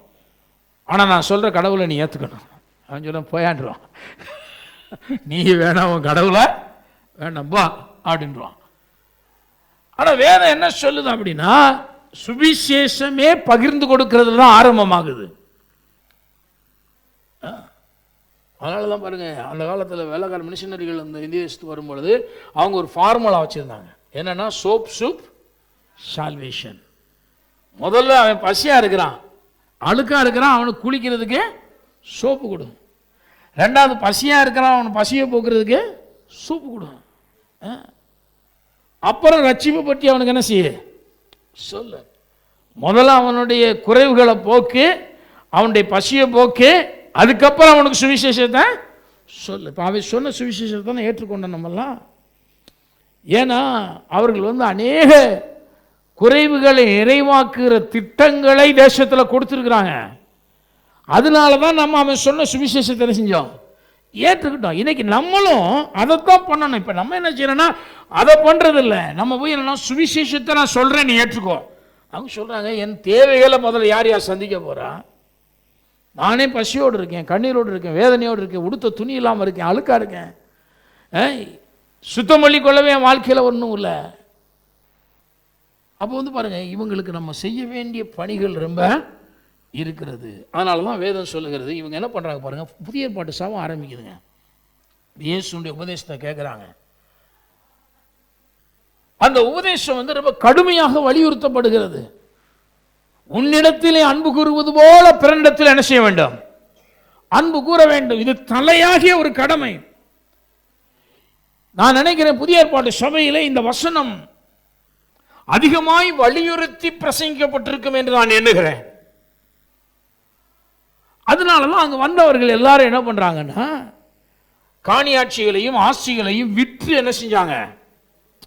ஏன் சபையினுடைய தேவைகளை சந்தித்தது மட்டும் இல்லைங்க, அவங்க என்ன பண்ணுறாங்க, யாரெல்லாம் தேவனிடத்தில் வர்றாங்களோ அவர்கள் எல்லாருக்கும் பகிர்ந்து என்ன செஞ்சாங்க, கொடுத்தார்கள். பகிர்ந்து கொடுத்தல். எல்லாரும் சொல்லுவோம் மறுபடியும், பகிர்ந்து கொடுத்தல். இந்த பகிர்வை பற்றி நல்லா புரிஞ்சுக்கணும். நாங்கள் இந்த பிஸ்னஸ் ஃபெலோஷிப்பில் கூட அதிகமாக இந்த பகிர்வை பற்றி தான் பேசணும். ஏன்னா நிறைய நமக்கு வெளிச்சம் இல்லாத காரியமாக அப்படி இருக்கிறோம். ஆனால் அந்த தேவனுடைய ராஜ்யத்துக்கு கொஞ்ச நேரம் தான் இருந்தனால ஒரு டாபிக் தான் பேச முடிஞ்சது. திரும்ப திரும்ப பேசினா கூட நல்லா இருக்குன்னு நான் நினைக்கிறேன். ஏன்னா முதல்ல நம்மளை ரட்சித்து தேவனுக்கு நாம் அப்படி ஊழியர்களுக்கு சபைக்கு நாம் எப்படி பகிர்ந்து கொடுக்கணும், கொடுக்கும்போது நம்ம தொழில் எப்படி ஆசீர்வதிக்கப்படும், கடவுள் நமக்குள்ளே எப்படி கிரியை செய்வார் அப்படிங்கிற அந்த ஷேரிங், அதை பற்றி கொஞ்சம் பேசலாம். ஏன்னா இன்றைக்கி புதிய ஏற்பாட்டில் இந்த ஷேரிங் ரொம்ப குறைஞ்சிருச்சு. இன்றைக்கு மனிதெல்லாம் தற்பிரியராகவும் சுகபோக பிரியராகவும் பணப்பிரியராகவும் மாறிட்டதுனால என்னன்னா இவனுடைய பிரியமெல்லாம் தன்னை நேசிக்கிறான், பணத்தை நேசிக்கிறான், சுகத்தை நேசிக்கிறான். அதுதான் கடைசி காலம். தற்பிரியர், பணப்பிரியர், சுகபோக பிரியர். அதனால பக்கத்தில் ஒருத்தன் எப்படி கடந்தாலும் அவனை பற்றி என்ன செய்ய போகிறதில்ல, கண்டுக்கிறதே இல்லை. ஆனால் வேதம் என்ன சொல்லுதுன்னா, விசுவாசிகள் எல்லாரும் ஒருமித்து இருந்து சகலத்தையும் பொதுவாய் வைத்து என்ன செஞ்சாங்களாம், அனுபவித்தார். எல்லாத்தையும் காமன் பண்ணாங்க. எல்லாருடைய காணியாட்சிகள், ஆஸ்திகள் எல்லாத்தையும் விற்று கொண்டு வந்து ஒவ்வொருவனுக்கும் தேவையானதுக்கு தக்கதாக அவைகளை எல்லாருக்கும் என்ன செஞ்சாங்க, பகிர்ந்து கொடுத்தாங்க. இல்லாமைங்கிற ஒரு நிலையை ஏற்படுத்துகிற ஒரு அற்புதமான இடம் அப்படிங்கிறது சபை தான். அப்போ சபை இந்த பொறுப்பை ஏற்றுக்கொள்ளுகிறது. சபையில் இந்த நிலை உண்டாக வேண்டும். சபைக்கு வரக்கூடிய மக்களுடைய வாழ்க்கையில் அப்படிப்பட்ட எண்ணம் வரணும். ஒவ்வொருவனும் தங்களுக்கு தேவையானதுக்கு தக்கதாக அவைகள் எல்லாருக்கும் பகிர்ந்து கொடுத்தார்கள். அவர்கள் ஒருமனப்பட்டவர்களாய் தேவாலயத்தை அனுதினமும் தரித்திருந்து வீடுகள் தோறும் அப்பம் விட்டு மகிழ்ச்சியோடும் கவடமில்லாத இருதயத்தோடும் போஜனம் பண்ணி தேவனை துதித்து ஜனங்கள் எல்லாரிடத்திலும் தயவு பெற்றிருந்தார்கள். ரட்சிக்கப்படுகிறவர்களை கர்த்தர் அனுதினமும் சபையில் சேர்த்து கொண்டு வந்தார். சபை இப்படி இருந்தால் சபைக்கு யார் வரமாட்டேன்னு சொல்லுவா? யோசிச்சு பாருங்க. இங்கே வந்தால் பகிர்ந்து கொடுக்குறோம் அப்படிங்கிற ஒரு நிலை வரும் பொழுது அந்த பகிர்ந்து கொடுத்தல், ஏராளமாய் கொடுத்தல், தாராளமாய் கொடுத்தல், ஒரு ஈக்குவாலிட்டி, அந்த நிலைக்கு ஒரு மனிதனை கொண்டு வர வேண்டும் என்பதில் அங்கு உள்ளவர்கள் அக்கறை உள்ளவர்களாக இருந்தாங்கன்னா இந்த உலகத்தில் ஏழைகள், தரித்திரர்கள், வருத்தப்பட்டு பாரம் சுமக்கிறவங்கெல்லாம் ஆட்டோமேட்டிக்காக என்ன செய்ய ஆரம்பிப்பாங்க, உள்ள வர ஆரம்பிப்பாங்க. ஆட்டோமேட்டிக்காக நடக்க ஆரம்பிங்க. நம்மளுடைய எண்ணங்கள் எப்படி இருக்குன்னு கேட்டால் நிறைய நேரங்களில் இந்த ஆத்தும ஆதாயத்தை நாம் சரியான முறையில் நம்ம செய்யலை. அதனால தான் சபையினுடைய வளர்ச்சிகள் ரொம்ப தடைபட்டு கிடக்கிறதை பார்க்கிறோம். ஆகவே நம்ம என்ன பண்ணணும்னா, இந்த தேவன் எப்படி பிறனை நேசிக்க சொல்லியிருக்கிறாரு அப்படிங்கிறதெல்லாம் கொஞ்சம் நம்ம ஆழமாய் நம்ம சிந்திக்க வேண்டியது அவசியமானதாக இருக்கிறது. அப்படி செய்தால் ஆத்தும ரட்சிப்பு ரொம்ப எளிதாக இருக்கும். ஒன்றும் கஷ்டமே கிடையாது. ரொம்ப இது பெருகிக்கிட்டே போகும். பாருங்கள், அது பெருகும். 1 யோவானில் பாருங்கள், இன்னும் ஒரு சில வசனம் வாசிடலாம். 1 யோவான் 3ஆம் அதிகாரம், 1 யோவான் புஸ்தகம் 3ஆம் அதிகாரம் 14வது வசனம். நாம் சகோதரரிடத்திலே அன்பு கூறுகிறபடியால் மரணத்தை விட்டு நீங்கி, வாசிங்க எல்லாரும், ஜீவனுக்கு உட்பட்டிருக்கிறோம் என்று அறிந்திருக்கிறோமே. இப்போ இது வசனம் முக்கியம், வாசிங்க. சகோதரரிடத்திலே அன்பு கூறாதவன் எங்கே நிலை கொண்டிருக்கிறான்? ஏதேன் தோட்டத்துக்கு வெளியில் இருக்கிறான்னு அர்த்தம். மரணத்திலே ஆதாம் டக்குன்னு சாகலைங்க. ஆனால் ஆதாமுடைய நிலை என்ன? இப்போ ஜீவனில் இல்லை. ஏதேனுக்குள்ளே இருக்கிற வரைக்கும் அவன் எதில் நிலை கொண்டிருந்தான்? ஜீவனில் நிலை கொண்டிருந்தான். ஏதேனுக்கு வெளியே வந்தாச்சுன்னா இப்போ எங்கே நிலை கொண்டிருக்கிறான்? மரணத்தில் நிலை கொண்டிருக்கிறான். ஒரு நாள் மரணம் அவனுக்கு என்ன செஞ்சிருச்சு? வந்து விட்டது, அழிவு வந்து விட்டது. இப்போ சகோதரரிடத்தில் இப்போ நமக்கு ஏதேன் தோட்டம் எது அப்படின்னு கேட்டால், இன்னும் விளங்குற மாதிரி சொல்கிறேன், நாம் சகோதரரிடத்தில் அன்பு கூறுறது இருக்குல்ல, இதுதான் நமக்கு ஏதேன். எல்லாம் சொல்லுவோம், நான் தேவனால் பிறப்பிக்கப்பட்ட சகோதரனிடத்தில் அன்பு கூறுவதுதான் என்னுடைய ஏதேன்.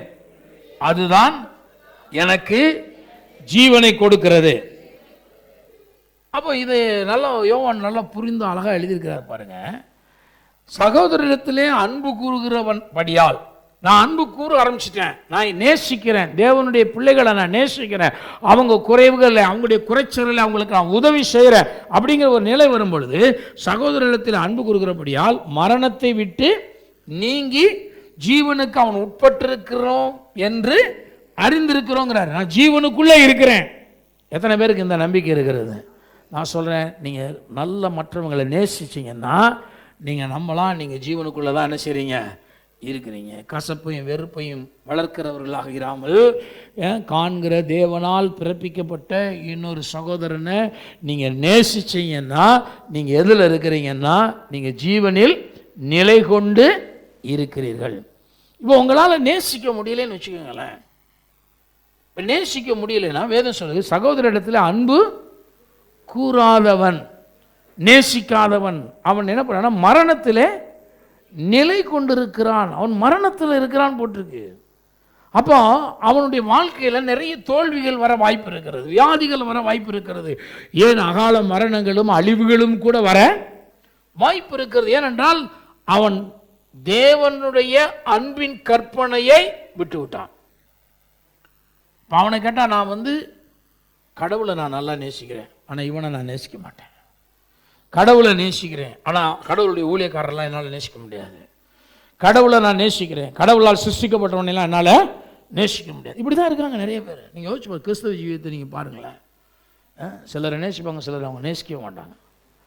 அதாவது கடவுளை நேசிக்கிறவங்க கடவுளுடைய சாயலின்படி சிருஷ்டிக்கப்பட்டிருக்கிற மனிதனையோ அல்லது கடவுளுடைய ஊழியக்காரனையோ கடவுளுடைய பிள்ளைகளையோ அவங்க நேசிக்க முடியாமல் இருக்கிறதை பார்க்கிறோம். வேத வசனம் சொல்லுது, அவன் தான் மரணத்தில் என்ன பண்ணியிருக்கான், நிலை கொண்டிருக்கிறான். இன்னும் பாருங்க, தன் சகோதரனை பகைக்கிற எவனும் போட்டு பாருங்க, என்ன கற்பனைகளை நான் கை கொள்ள வேண்டும் கேட்டான். ஏசுனார் என்ன சொன்னார், எங்கிருந்து ஆரம்பித்தார், கொலை செய்யாது இருப்பாயாகன்னாரு. எங்கிருந்து ஆரம்பித்தார், கொலை செய்யாது இருப்பாயாக. இவன் சொன்னால் நான் யாரையும் கழுத்தறுத்தலாம் போட்டுடல. நான் சொல்ல நிறைய நேரங்கள் நம்ம நிறைய கொலை தான் பண்ணிகிட்டு இருக்கிறோம். எப்பொழுதெல்லாம் தேவனுடைய சாயலின்படி சிருஷ்டிக்கப்பட்ட மனிதர்களை பகைக்கிறோமோ அப்பொழுதெல்லாம் அவர்களை நம்ம என்ன பண்றோம் சொல்லுங்க, கொலை பண்றோம். இப்ப கொலை செய்யாதிருப்பாயாங்கிற பிரமாணத்தை மீறிட்டோமா? வேத வசனம் சொல்லுதுங்க, தன் சகோதரனை பகைக்கிற எவனும் எப்படி இருக்கான், மனுஷ கொலைபாதகம். அதனால தான் நான் சொல்கிறேன், நீங்கள் யாரையுமே பகைக்காதீங்க.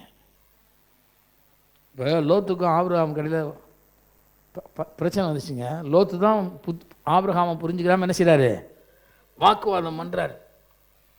அவங்க மேய்ப்பர்களுக்கு இடையில தான் முதல் இந்த சண்டை வந்துச்சு.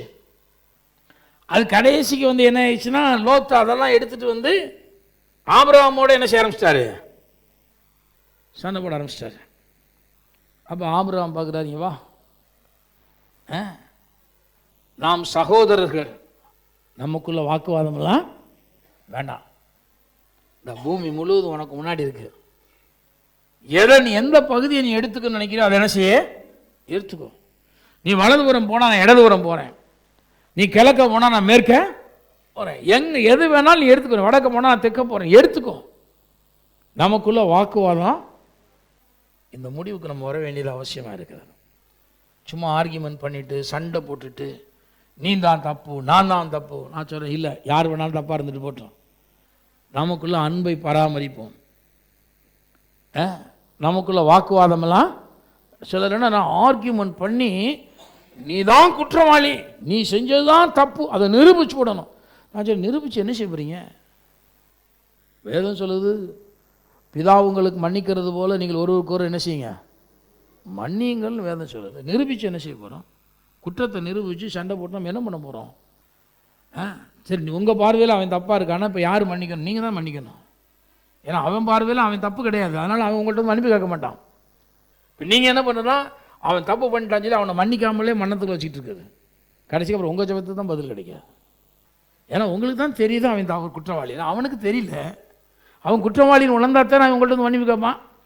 அப்போ வேதம் என்ன சொல்லுதுன்னா, பிதா உங்களுக்கு மன்னிக்கிறது போல நீங்கள் ஒரு என்ன செய்யுங்க, மன்னிங்கள்.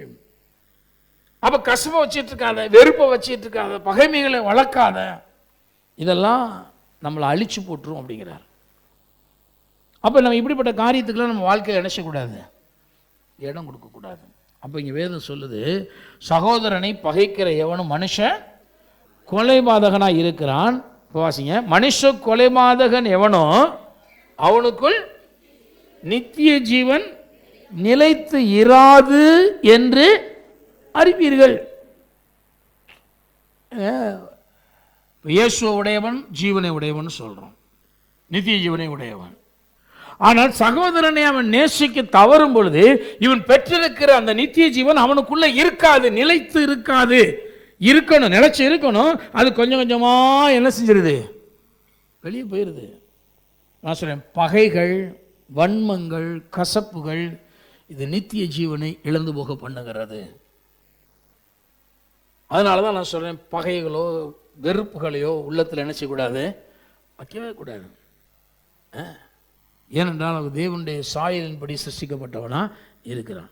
ஒருவேளை என் பார்வையில் அவன் குற்றவாளியாக இருக்கலாம், ஆனால் தேவன் அவனை நேசிக்கிறார்.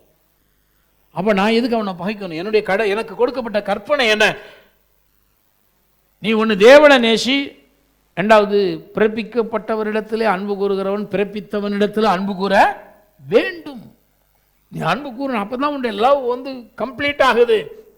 தேவன்கிட்ட மட்டும் அன்பு கூர்ந்தா போதாது. அது வந்து பார்த்தீங்கன்னா ஒரு ஹாஃப் லவ், ஒரு பாதி தான் அந்த கற்பனை.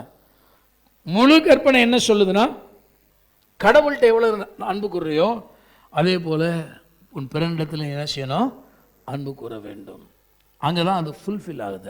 அதான் வந்து ஒரு நிறைவை உண்டாக்குகிறதாக இருக்கிறது. ஆகவே நாம் பிழைத்திருக்கும்படி வந்து பாருங்கள், அன்பின் கற்பனை நமக்கு கொடுக்கப்பட்டிருக்கிறதுங்கிறத முதல்ல அறிந்து அதை அன்பு கூறுகிறவன், அதை அறிந்தவன் அன்பு கூறுவான்.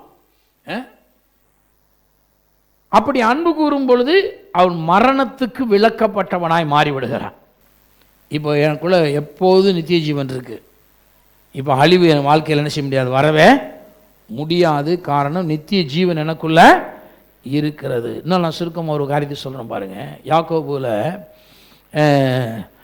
இச்சையானது கற்பந்தரித்து பாவத்தை பிறப்பிக்கும், பாவம் பூரணமாகும் பொழுது மரணத்தை பிறப்பிக்கும். பாவம் என்னத்தை பிறப்பிக்குது, மரணத்தை பிறப்பிக்குது. யாக்கோபு 1 அதிகாரத்தில் நம்ம வாசிக்கிறோம், பாவம் வந்து பூரணமாகும் பொழுது மரணத்தை பிறப்பிக்குது. அது அப்படியே ரிவர்ஸ் சிந்திச்சு பார்த்தீங்கன்னா, அன்பு பூரணமாகும் பொழுது அது நித்திய ஜீவனை என்ன செய்கிறது, பிறப்பிக்கிறது. அன்பு பூரணமாகும் பொழுது அந்த ஜீவ விருட்சத்தை புசிக்கக்கூடிய தகுதியை நாம் பெற்றுக்கொள்ளுகிறவர்களாய் நாம் மாறுகிறோம். அப்படி மாறும் பொழுது அன்பு நமக்கு ஜீவனாய் மாறுகிறது. ஆகவே இந்த அன்பு கூறுற காரியத்தில் நம்மளுடைய கவனம் இருக்கணும். சுவிசேஷம், இந்த காஸ்பலை நம்ம இந்த உலகத்துக்கு கொண்டு போகணுங்க.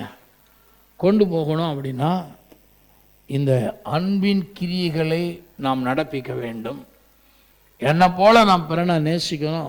அது ஒரு தேவனுடைய ஒரு பெரிய கற்பனையாக இருக்கு.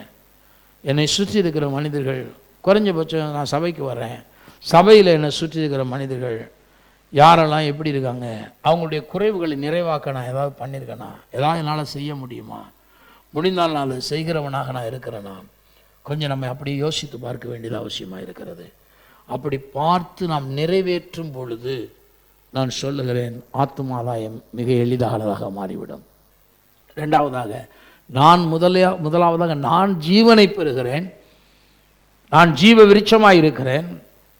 என் மூலமாய் எளிதாக அந்த ஆத்தும ரட்சிப்பை நான் என்ன செய்யலாம், நான் அடைந்து கொள்ளலாம். ஜெபிப்போம். ஆத்துமாதாயம் நாம் செய்ய முடியும், எளிதாக செய்ய முடியும்.